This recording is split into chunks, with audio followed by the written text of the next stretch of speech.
over 75 years. Moreover, India also sets itself apart from Western democracies by writing its constitution on a grand scale, unprecedented in terms of its territory, population size, demographic complexity, and the number of political units it sought to integrate into a single federal structure, and it enfranchised all its adults at a stroke. India's constitution making was not limited to shaping a new political structure, but was intended to transform and the social and economic life of the people. The Constituent Assembly, we know, met for a total number of 165 days between the year 1946 and 1950, almost 3 years, and to be very precise, 2 years, 11 months, and 17 days. It is the largest written constitution in the world, with 1,17,360 words. That's the English version of it. It is a work of hundreds of men and women who were a part of the Constituent Assembly. And the Constituent Assembly met for the first time in New Delhi on 9th of December 1946 in the Constitution Hall, which is now known as the Central Hall of Parliament House. The Constituent Assembly debates spread over 5,546 pages in a set of 5 books, form the principal source for understanding the constitution-making process and its implications for India's democracy. Constitution is not just a document from above, it is a bedrock of India's democratic ethos, laying stress on principles of justice, liberty, equality, and fraternity. While we have heard so much about liberty, justice, and equality, there is something more that I feel should be added on the concept of fraternity as well. We see very less judgments talking about the concept itself. Anyways, going a little further on it, members of the Constituent Assembly were chosen by the legislative assemblies of the provinces of British India. These had themselves been voted into office in the 1946 elections on a very limited franchisee that was structured along religious, community, and professional lines, according to the Government of India Act 1935, the last colonial constitutional framework for India, to which Indian leaders and political parties were fiercely resistant. Because of this, many scholars, the Constituent Assembly debates are the starting point for understanding India's constitution making. This has also led to the prevalent view that constitution resulted from the vision and consensus among the political elite over what would become a pedagogical text for an ignorant and undemocratic public. However, this is not the case. Firstly, the Constitution is a testament to the collective will of an extremely diverse set of individuals comprising the Constituent Assembly, who, despite their numerous differences in matters of society, culture, politics, and policy, came together to produce a living and evolving document that continues to inspire millions to strive for a democracy built on principles of freedom, equality, and social justice. Secondly, the Constitution emerged from beyond the Constituent Assembly. Through engagement with diverse public, the Constitution was deliberated upon in princely courts, in judges' chambers, and in tribal villages in deep forests.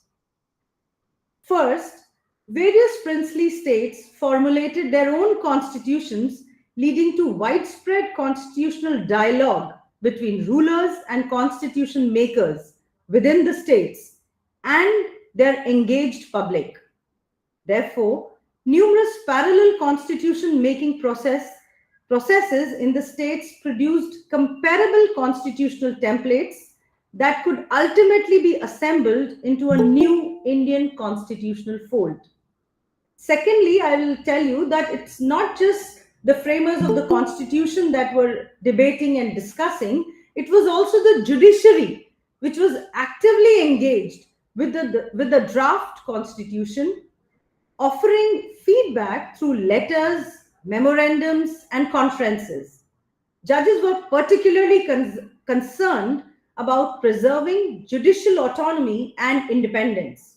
In fact, Chief Justice Kania at the Guwahati High Court inauguration in the year 1948 argued that the judiciary's independence was crucial for protecting citizens' rights against executive overreach, especially with the new powers of high courts to issue writs. A formal request was made to high courts for feedback, resulting in close to 100 judges providing individual and collective opinions on the draft. The judges raised concerns about judicial powers being curtailed and made subservient to the elected government. Notable critiques included the restriction of judicial independence, removal of provisions for High Court control over subordinate judiciary, and concerns about the politicization of judicial appointments. Judges convened in March 1948 to produce a collective memorandum urging the Constituent Assembly to amend the draft to ensure judicial autonomy. The judiciary's repeated interventions were crucial in shaping provisions regarding judicial independence and the relationship between the judiciary and the executive. Third, and which is very important, is also that the tribal communities from the sparsely populated, excluded areas also addressed letters to the Advisory Committee of the Constituent Assembly should have a special representation in the local bodies as well as provincial and central legislatures, and that a special development department for these areas with the object of bettering economical, cultural, educational, and political status should be created. The subcommittees under the advisory committees toured the excluded and partially excluded areas, hearing from witnesses and representatives of many of the tribes, some of whom also submitted written memorandums. They also co-opted tribals from these areas as members of the subcommittees. The subcommittees submitted their separate and joint reports by 25th of September 1947, and their recommendations were incorporated into the draft Constitution of February 1948.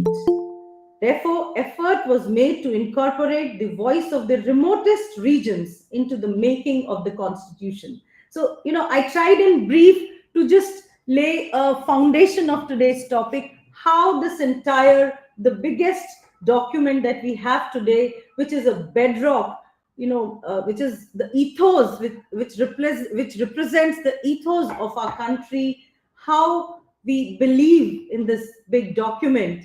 I thought, let me just, have few facts before discussing it further. In fact, Dr. Ambedkar on Article 32, we've already discussed how the judiciary also played a very vital role in nudging the framers of the Constitution regarding the independence of the judiciary. And Article 32, Dr.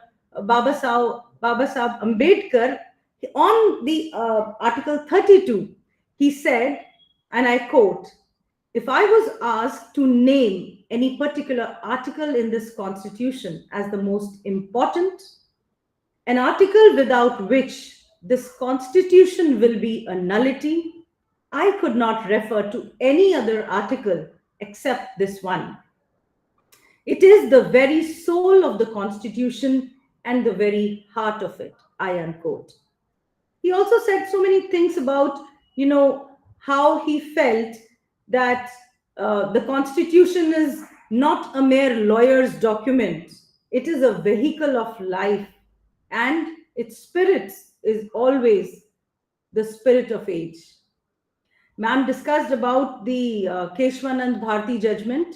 We in the Supreme Court also, we celebrated the 50th birthday of this grand judgment, and this is also called as the basic structure judgment, which upheld the principles of democracy and rule of law in India.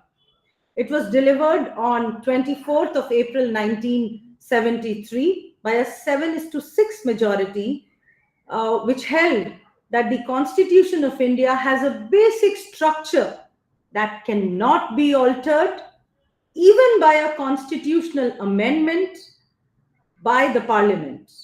The court held that the Parliament's amending power under Article 368 is not unlimited and that it cannot alter the basic structure of the Constitution. This has served as an important check on the power of the Parliament to amend the Constitution. So, how the basic structure is the heart and soul of our Constitution is preserved till today. There are few judgments uh, which also clarify this point, that we are actually, every time the judiciary tries to uphold this big doctrine that we all talk about all the time. I was also a part of this judgment of permanent commission to women in Indian Army. So we all know earlier the women were only taken as short service commissioned officers, and while their male counterparts were given an opportunity to have permanency in the Indian Army, the women were only limited to, say, 10 years or 14 years. And that's how the Short Service Commission ended. So the Supreme Court, as the custodian of the fundamental rights of our Constitution, came to the rescue of these fearful young women, I can say. And it held that as much as men have the right to be permanently absorbed in Indian Army, women also have the equal right, and it is their fundamental right. If all the other eligibility conditions are fulfilled, then there is nothing which should stop the Indian Army to induct women as a permanent commissioned officers. So this is one judgment which is very close to my heart. Also, because being a woman, I realize many a times, people do talk about some giving some special privileges or maybe reservation to women, so that they can come to the mainstream. And it is also said about our own legal fraternity. Vikramjit sir recently mentioned about it at the start of this seminar.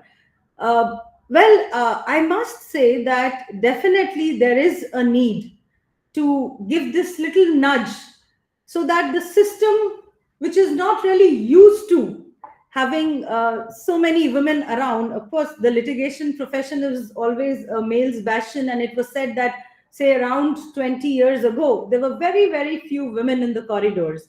And now the situation of the Supreme Court is completely changed. So the judiciary, through its judgments, has tried to uphold what the framers of our Constitution laid before us in form of the Constitution. In fact, there is also, few years down the line, I've also been reading about the women who were a part of Constituent Assembly. So it was not just the men, but there were women, and there were 15 of them. There was also one Dalit woman who was very vocal about the rights of women, as also the Dalits, the minorities in our country. And their voices, the women in the Constituent Assembly, their voices were pivotal, not only in shaping a more inclusive constitution, but also in laying the groundwork for the advancement of women's rights and social equality in India. Uh, their contributions reflect a legacy of courage, resilience, and visionary thinking that continues to inspire all of us even till today. Um, like the other members of the Constituent Assembly, these women represented diverse backgrounds, from members of the royal family and the political elite to those from the marginalized Dalit and Latin Christian communities. Staunch Gandhians to revolutionaries, grassroots social workers to leaders of the global social order. Guided by their own, life's experiences, these women contributed to debates on the idea of India that resonate even today. From drafting progressive personal laws to the need for a uniform civil code, from the rights of detainees to their varied and evolving opinions on reservations. Uh, in fact, we had one prominent member in the Constituent Assembly, Hansa Mehta, and she emphasized that true equality for women is required not only for equal status but also equal opportunities alongside ensuring social, economic, and political justice. Both Hansa Mehta and Rajkumari Amrit Kaur played a significant role in shaping the Indian Women's Charter of Rights and Duties and were instrumental in advocating for the Uniform Civil Code. The women, majorly in the Constituent Assembly, these women that we're talking about, they had advocated this idea of Uniform Civil Code because somewhere they had in their mind that if it is not about the civil rights, the equal civil rights, then there would be some partiality or some injustice that would happen to women. So they all advocated in huge voices regarding the Uniform Civil Code. On the topic of Dalit rights, we had Dakshayani Velayudhan, the youngest member of the Constituent Assembly and a Dalit woman. She strongly opposed communalism, stating that it undermined national unity, regardless of whether it was based on caste, religion, or ethnicity.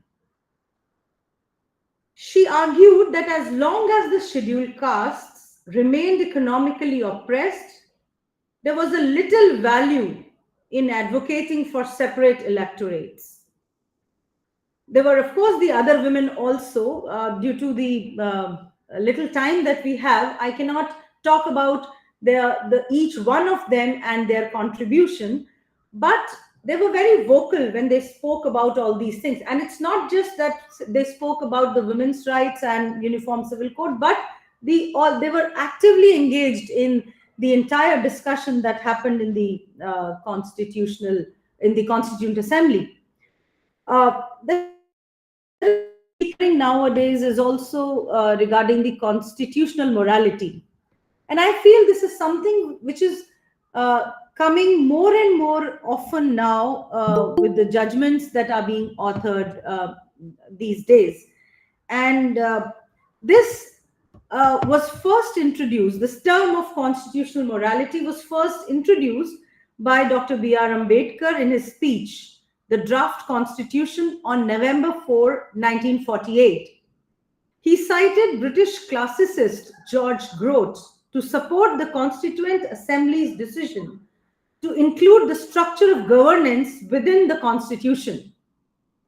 Dr. Ambedkar argued that constitutional morality is not an innate sentiment, but something that must be developed over time.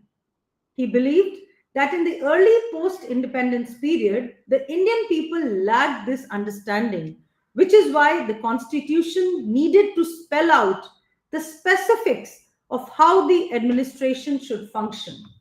We've been seeing this also through the judgments that have been passed by the Supreme Court very recently. In fact, today, in the year 1922, Honorable President Honorable President Draupadi Murmu, she came to the Supreme Court on one of these Samvidhan Divas, and she, in a very very simple words, spoke about the people, the under trials languishing in jails, and the entire hall was really moved by such simple expression regarding a huge problem that we are facing today.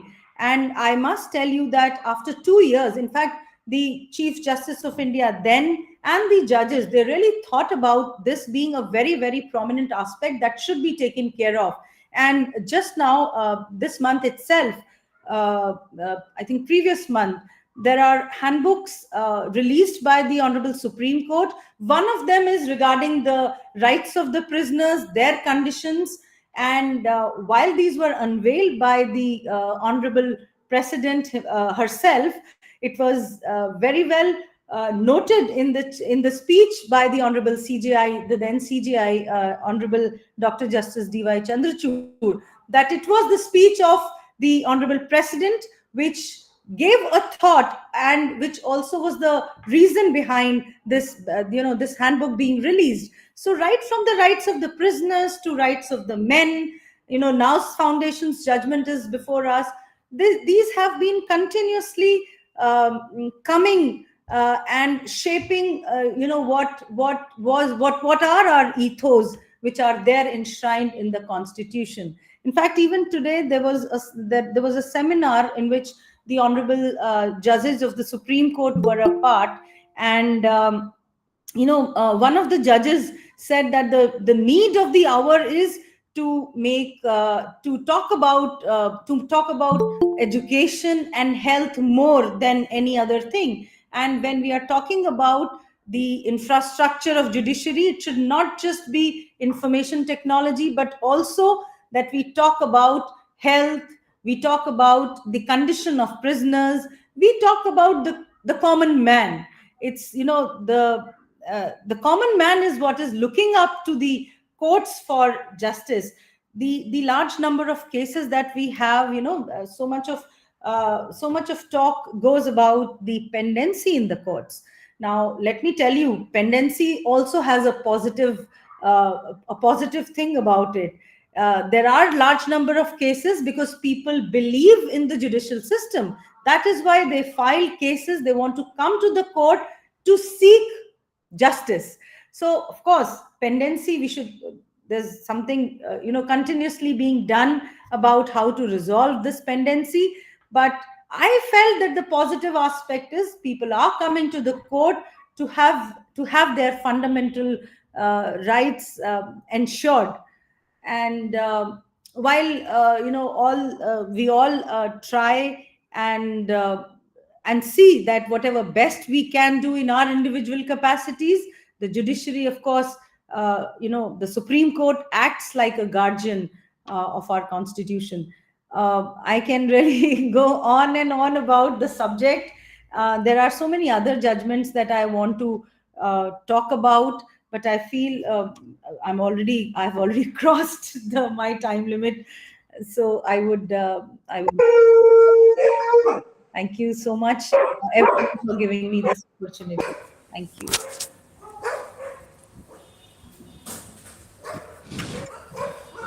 Thank you so much, ma'am, for such insights. To name a few, the Permanent Commission for Women, Constitutional Morality, the Right of Prisoners. We are honored to have you today. Now we would like to invite Mr. Vikramjit Banerjee to brace us. Thank you. Thank you, Sakshi, for inviting me. Seema ji, Alka ji, of course, Archana ji. Thank you for sharing the stage or the VC so that I can make this presentation.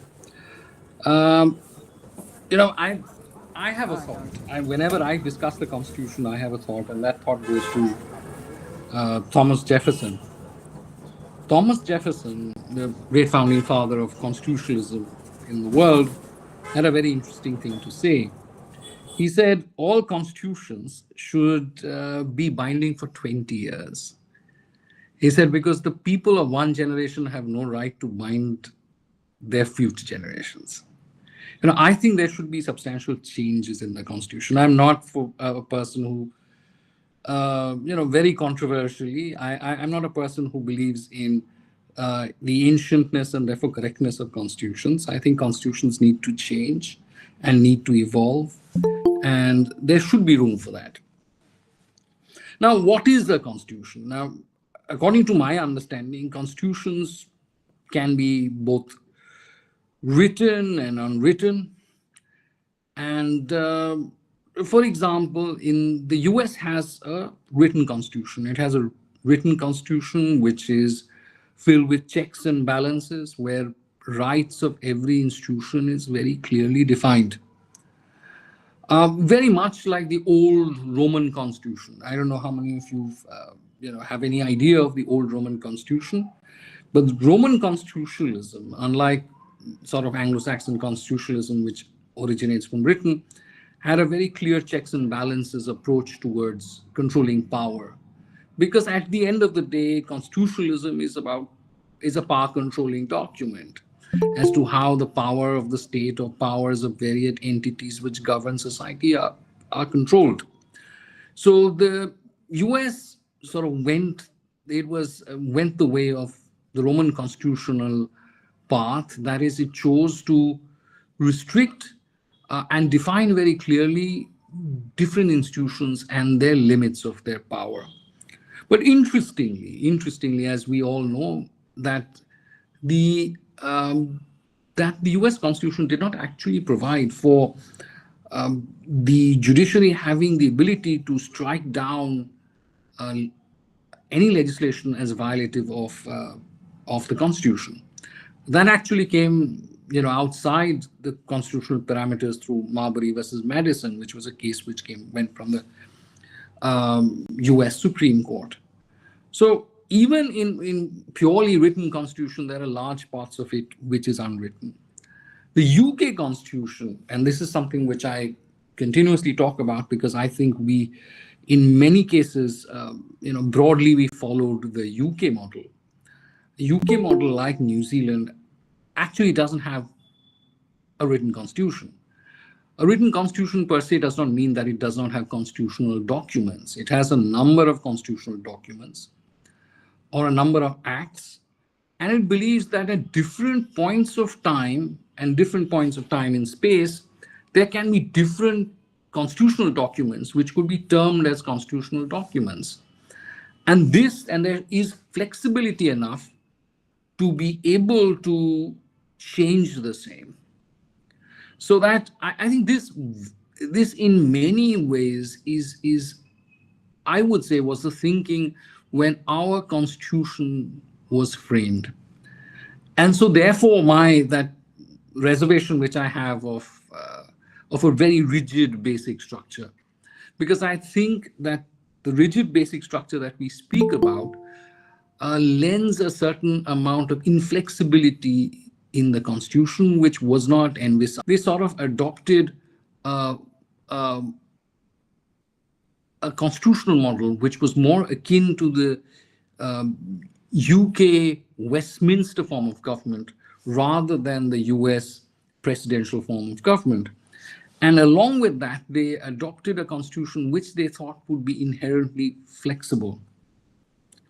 And mere small amendments, as Alkaji said, is not the question. I think, as Babasaheb Ambedkar very famously said in that constitutional speech when replying to K.T. Shah, another very famous constituent assembly member, that the values change, and we would not want to burden the future with the values of today.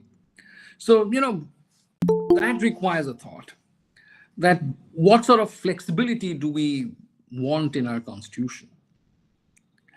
Now, there is another aspect which we all know about constitutionalism, that the constitution is not only the written part, even in a written constitution. In terms of the Indian constitution, we know that there are large parts of the constitution which are completely unwritten, which comes out of judicial orders, which comes out of legislations, which comes out of even executive action. For example, I'll just give you a few examples. We know the right to vote actually comes out of the Representation of Peoples Act.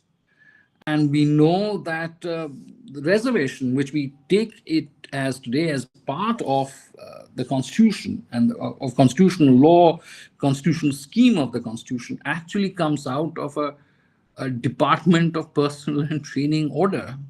So, which basically made reservations for other backward classes in government jobs.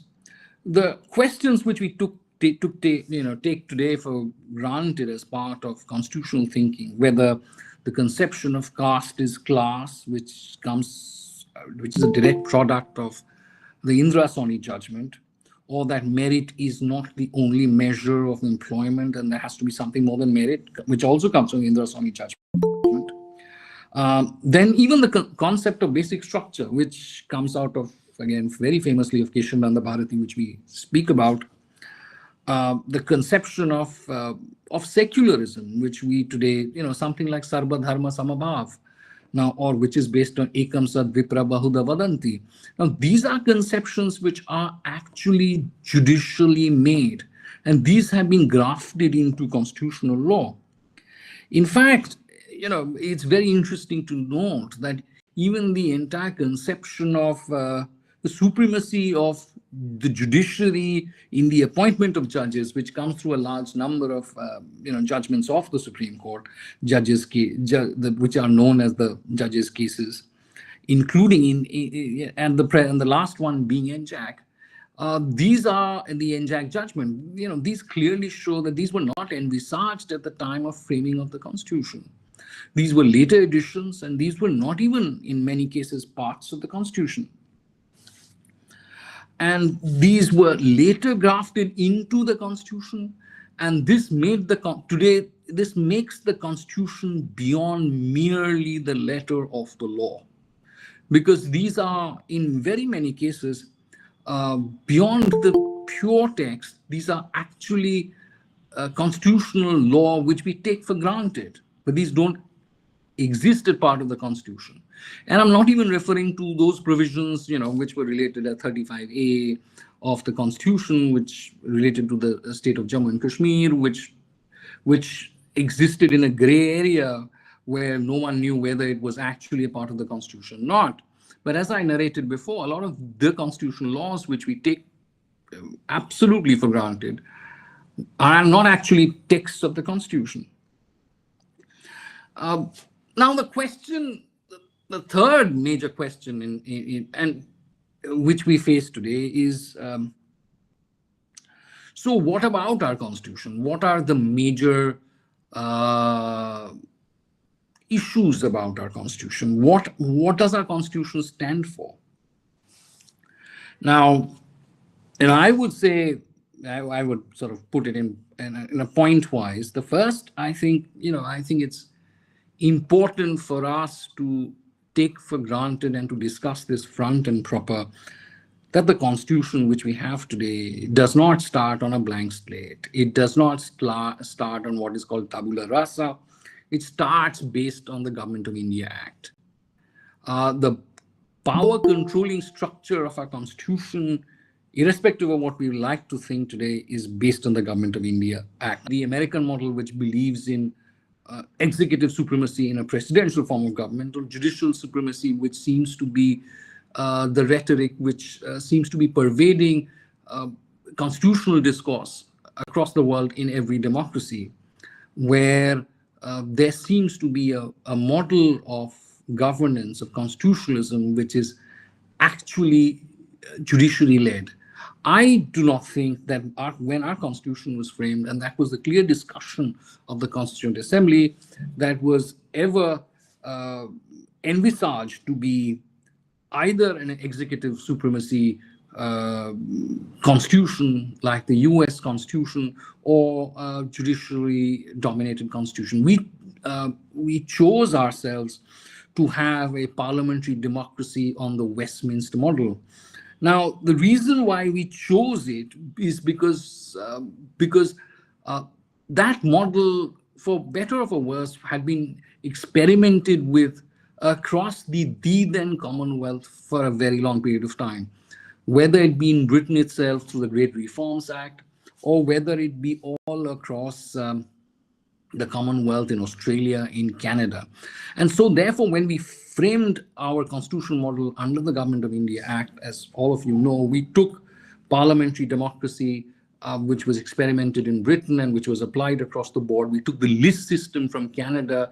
We took our trading system across different provinces from Australia. We took our DPSPs from the Republic or the Free State of Ireland, and then the Republic of Ireland. So we actually took various different ideas of different states and different parts of the Commonwealth, and we sort of incorporated that in our constitution. Now, the other aspect is we chose our constitution to be a democracy. Now, democracy in the state is not a direct democracy, but democracy as like a representative democracy. Direct democracy, the difference being we chose, direct democracy would mean something what existed in the Buddha's, the famous Gautam Buddha's tribe, the Licchavis, where people directly the rulers, or for that matter existed in, which still today exists in Swiss cantons, or maybe at the time of the ancient Greek states. But we chose representative democracy, that is, we elect the people who in turn make the laws. So it's an indirect sort of representation on how laws are made. We chose to go down that model. It's not that we did not have alternate models. I don't know how many of you know or recollect that at the time of framing of the Constitution, the Gandhians of that time circulated a model of democracy based on the Gandhian model, which was based on the very famous Aundh experiment, which was flagged by the Gandhians and Mahatma Gandhi, who sort of envisaged it as a panchayati form of democracy, which could be the underlying way through India, which India would be governed. We clearly chose not to have that. That was a very, very conscious decision. The third important sort of thing which we chose was the Fundamental Rights chapter. Our Fundamental Rights chapter is completely unique. The Fundamental Rights chapter, like our Fundamental Rights chapter, does not exist anywhere in the world for a large number of reasons. Number one, when we sort of framed our constitutional fundamental rights, we chose it in contradistinction to the US form of rights, which said rights are absolute. We specifically, when we framed our constitution, framed our fundamental rights in a way which would mean that restrictions are read into our constitutional rights, constitutional fundamental rights. So our rights did not come out as absolute, later to be watered down by the judiciary, but they came with restrictions built into it, with social conditionalities built into it, which is completely unique, which I don't think there exists anywhere else in the world. Because on very many ways, whenever you see the framing of those rights are by themselves not absolute. I think even in South Africa, which has conditionalities read in, and which is subsequent to the formation of the Indian Constitution, but even there, it is the rights are stated first and then the conditions. But here, the rights are given as conditionalities in themselves. Some would argue on those fundamental rights that these rights almost seem as if the people did not enjoy those rights, unlike what the American logic for those fundamental rights are, saying that the people have all the rights and we are just getting encapsulated in the Constitution. It seems like in India, the rights were given from above. But nonetheless, those rights are in very many ways remarkable because they are subject to restrictions continuously. The second is the conception of equality, because if you've seen our equality provisions, those equality provisions actually believe on a large number. In some ways, they're revolutionary because it sort of abolishes untouchability. Two, it is also in some ways a very nuanced conception of equality. I think it's the first framing of treating equals equally and unequals unequally. This, of course, which is now an integral part of constitutions like South Africa and now even in the new Nepal constitution. But nonetheless, when it was framed, I think it was completely revolutionary.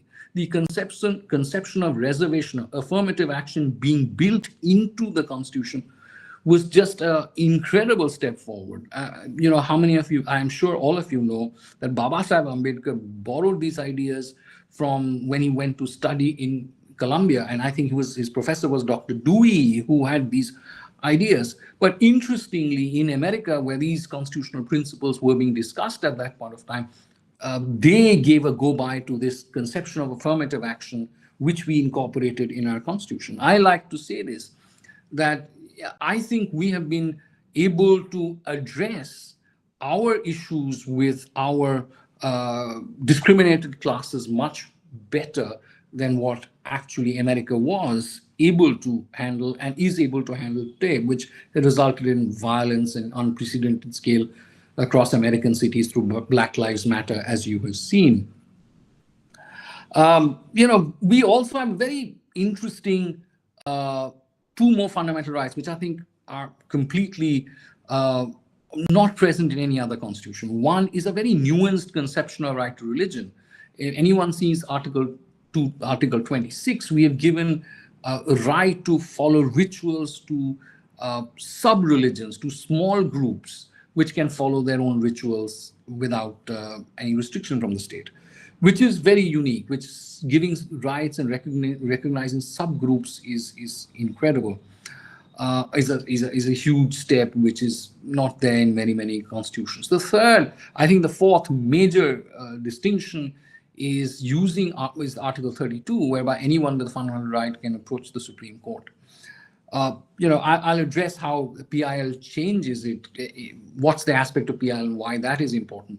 But in many ways, this was revolutionary, which I don't think exists even in the law of the United Kingdom, where the UK is clearly an appellate, the US Supreme Court is appellate in nature.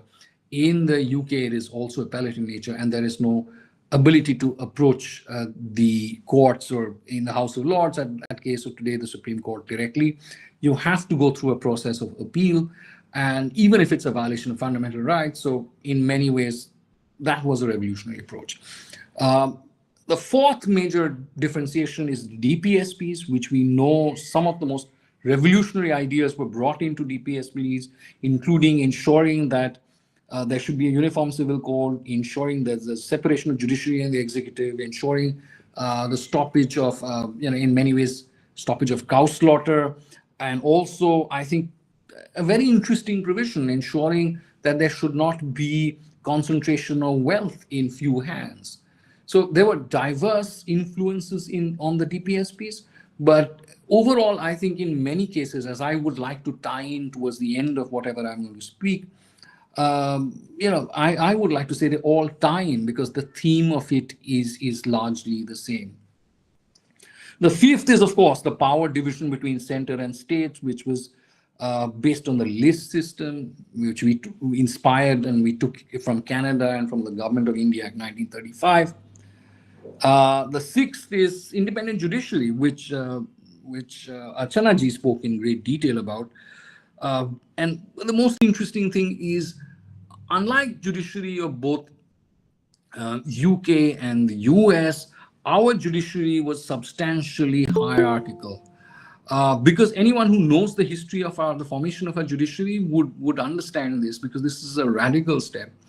Because we had agitated to have an Indian Supreme Court for a very long period of time. It's very famously, Muhammad Ali Jinnah also participated in the process to have an Indian Supreme Court based in India. Because otherwise, all the three provinces or the various different provinces of India would have an appeal, but they were tied in with an appeal to the Privy Council in Britain. So to have an Indian Supreme Court and to give it a hierarchy, that means to give it a stature which would be sort of the Privy Council and then give it appellate powers. The very framing of the Supreme Court that we see today is very unique and in many ways very different from any other constitution. Two last questions, I think, and before I sort of end off with whatever I have to say. One is what do I think is the most important value of the Constitution? Anyone who looks at the preamble, the value stares right into their face, because I think the first thing which the Constitution speaks about is justice, social, political, economic, and political is the primary value. Now, I would say the recurring theme of the Indian Constitution is justice. France constitutional law believes in equality. US believes in liberty. UK believes in parliamentary sovereignty as an institution. I think the recurrent theme of Indian constitutionalism is justice. Now, the other question, which I think is the big elephant in the room, which we discuss all the time, is how Indian is the Indian Constitution? I say my view on that it is substantially Indian. Because a lot of the provisions which were incorporated, because let us not look at the Constitution as being suddenly framed in 1950.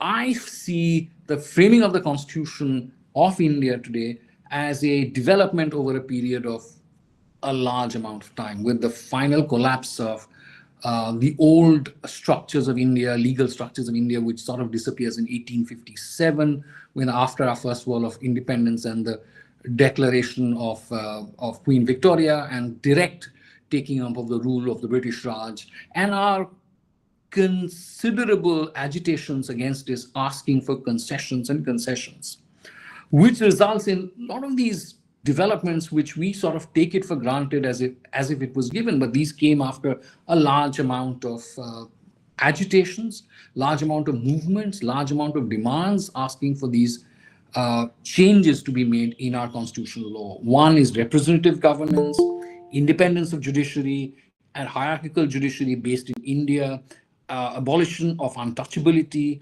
freedom of speech and association. All of us know that freedom of speech and association was very hotly contested during the British Raj, and we sort of incorporated the lessons that we had learned during our freedom movement into our constitution.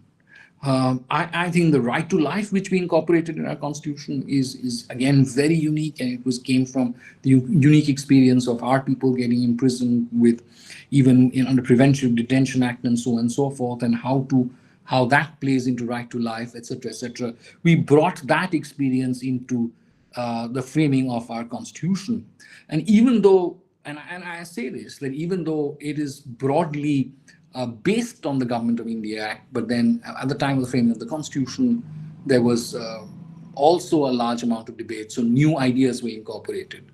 So there are two parts. Number one, the history of constitutional making, which brings in different Indian influences, different Indian demands into, with the help of the British government at that point of time, into constitutional law or the governing structures of the country, to the huge influences which happened and changes which were brought in when we took the old British structure and then we framed it into the constitution for a free, sovereign, democratic India, Republic India. And so we brought those ideas in, made these fundamental changes. So that makes it in many ways substantially Indian.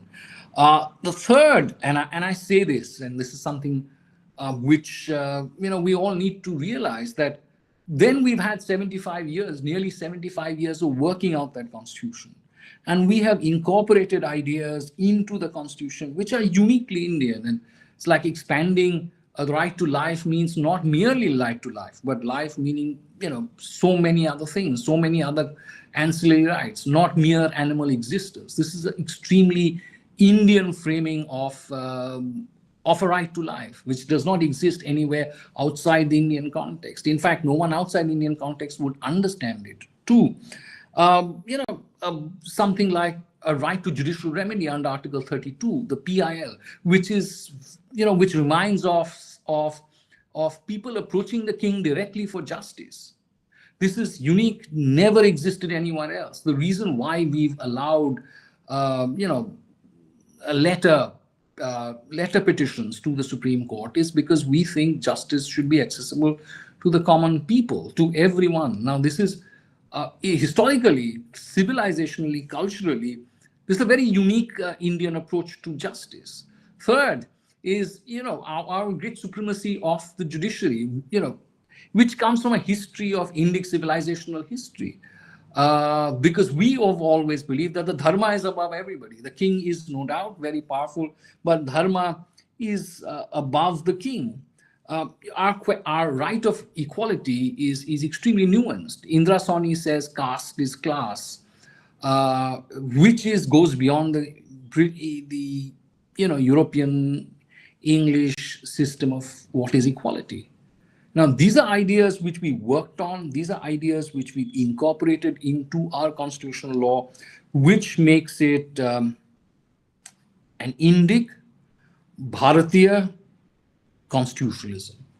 Now, the most, and this to tie in what I said before, that this conception of Indic Bharatiya constitutionalism, which is encapsulated in our constitution, has the most primary value is based on the conception of, as I discussed before, conception of justice, just social, economic, political. And why justice? Because I think justice is the closest English constitutional translation of the fundamental conception of governance in India, the conception of dharma, where if you had to translate dharma into something in constitutional law purposes, in constitutional law, and bake it into Indian constitutional law, the closest approximate word that you can get would, I think, be dharma. So I think the Indian constitution today is as close to, we've shaped it in our own image, and like we believe in of our own conception of the sacred, that we see this sacred in our own image. We've done that. So our constitution reflects us, and our constitution reflects our values. There is no doubt there's a great British intervention, and not all interventions are bad, but in the end, what it is now is of our own making. And what we need to do is further indigenize it, further make it Bharatiya, further bring it closer to the roots of our constitution, further ensure that the interpreters of the constitutions are aware of the deep civilizational roots which underline our society, and further ensure that the interaction of the underpinnings of our civilization influences the way we look at our constitution. Thank you very much. Thank you so much, sir, for providing us with a valuable perspective on our constitution, that how we chose representative democracy over direct, the independent judiciary, the conceptual equality, and many others. Now, the stage is open for questions from the audience to our distinguished guest.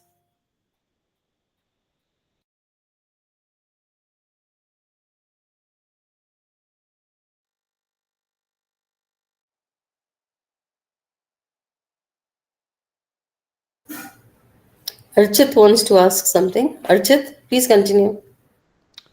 Hello, a very good evening to both the esteemed speakers. My question is to the Honorable ASG.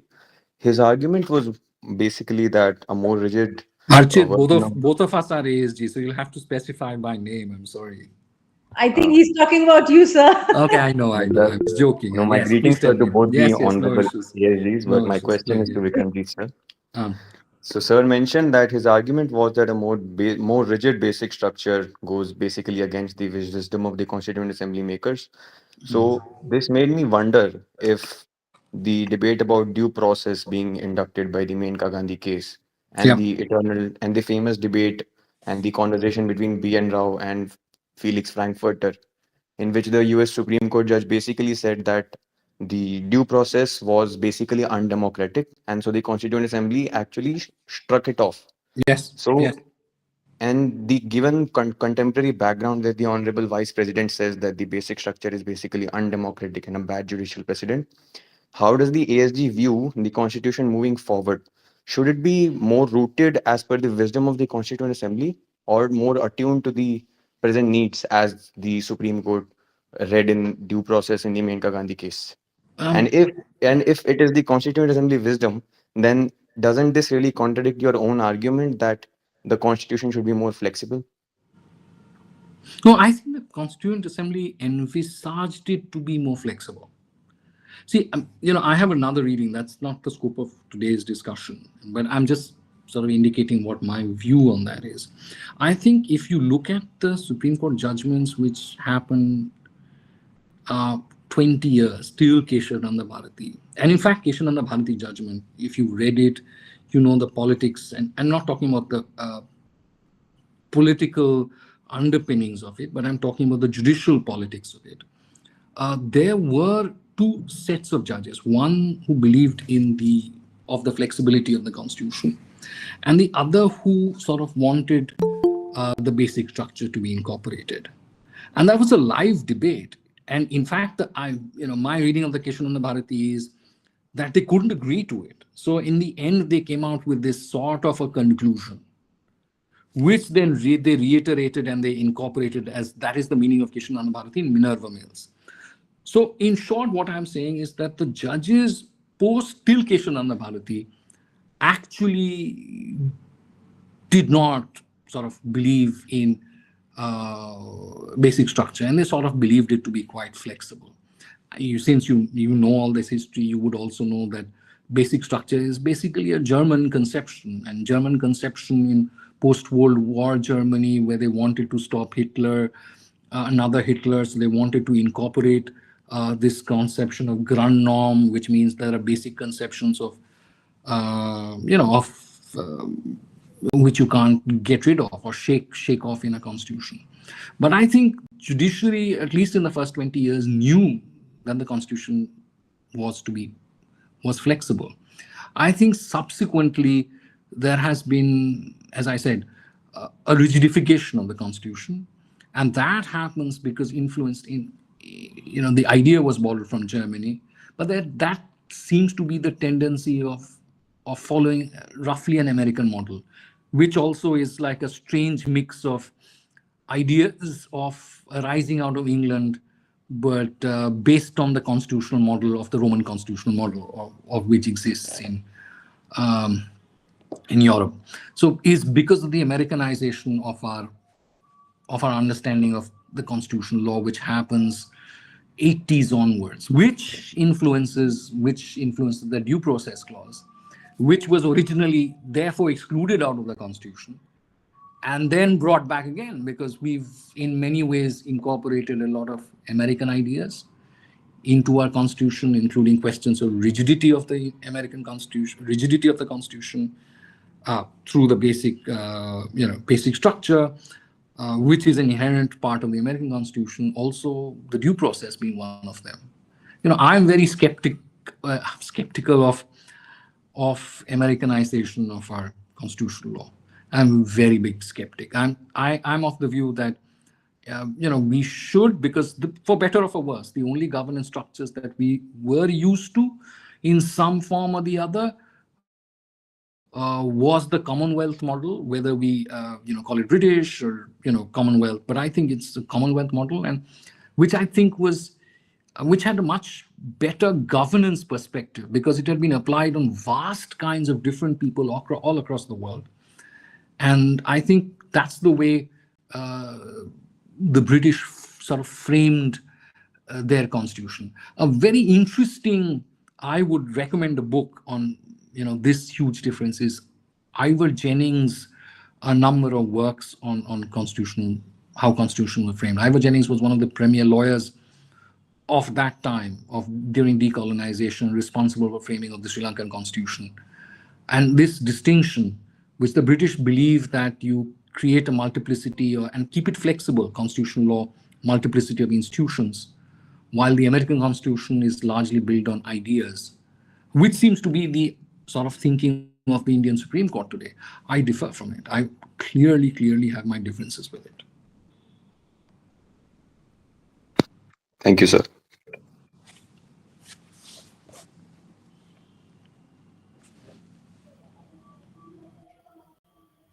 Anyone else for the question? Yes, Anurag, go ahead. That's Professor Anurag.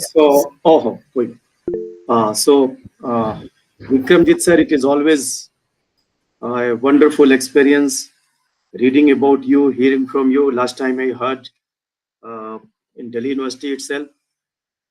So you throw a number of ideas.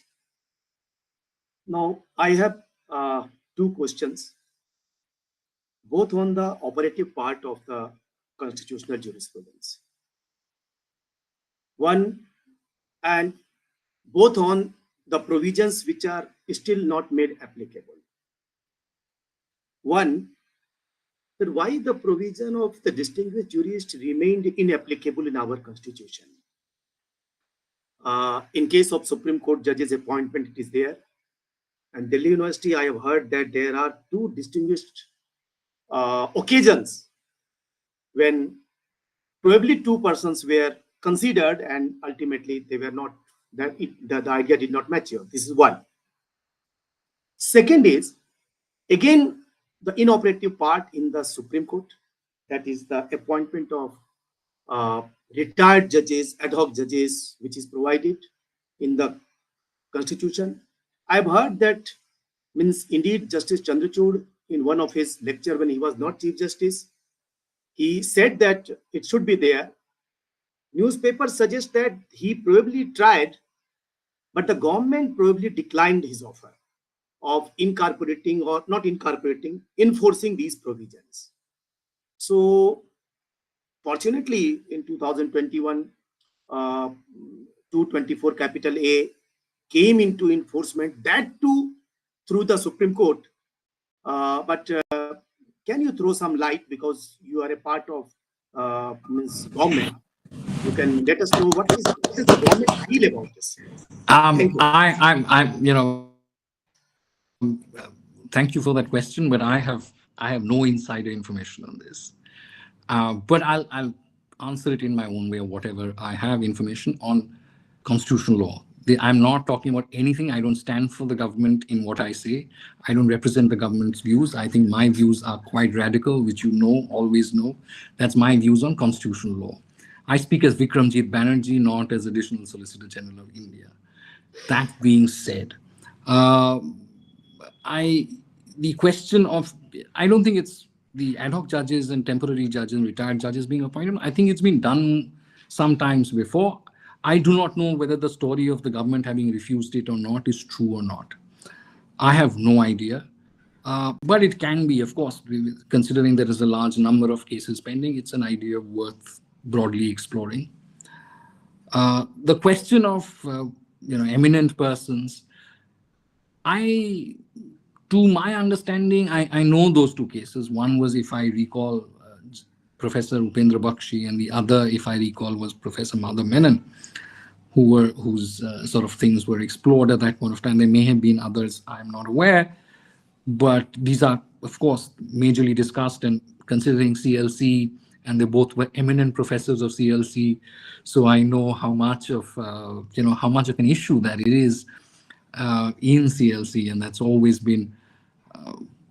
I'm not saying that this is the relevant thinking. I'm not saying that at all, but I think there are two parts of it. Number one, of course, we can say that most of the judges in the court, who today are the primary decision makers in selection of judges, are from either of the bar background, or they've come from the judiciary in a hierarchical way.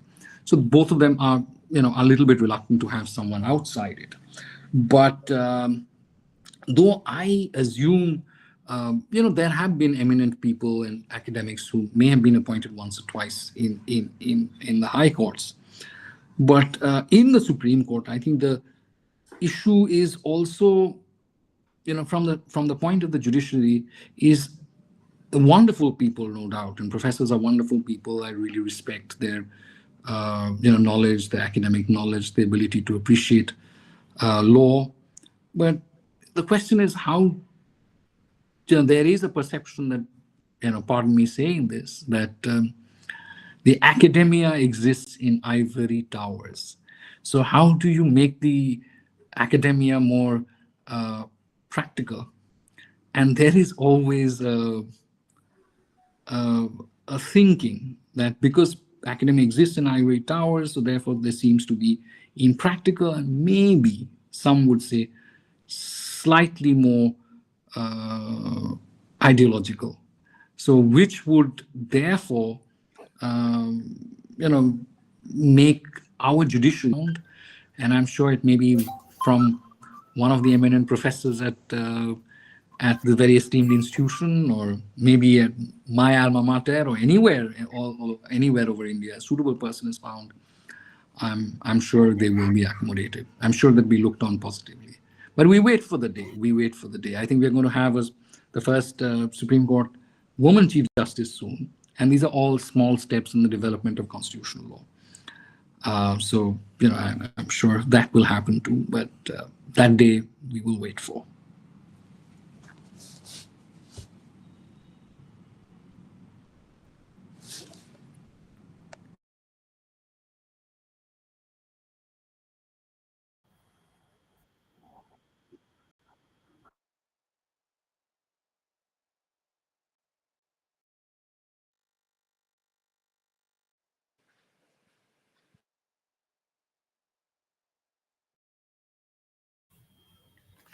Okay, now I would like to invite Mrs. Anumeya Mishra ma'am to give a vote of thanks to our guest and address our students.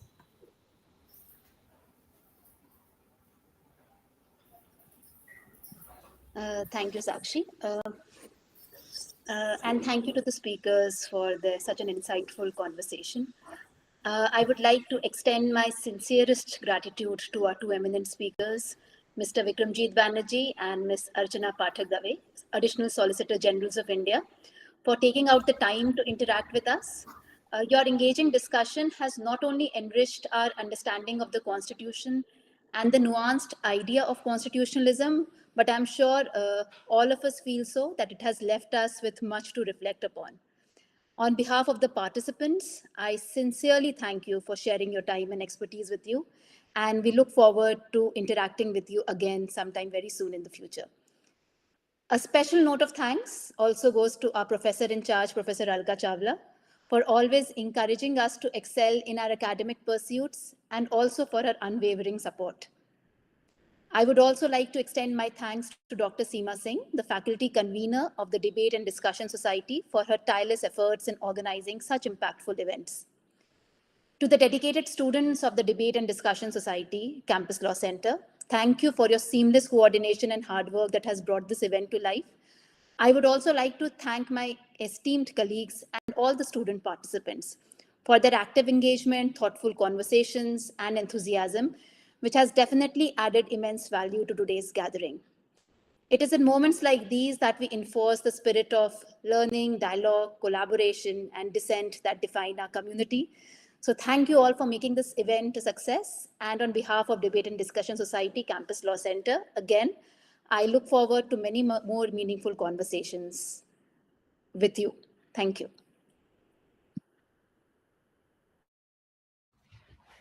Thank you very much.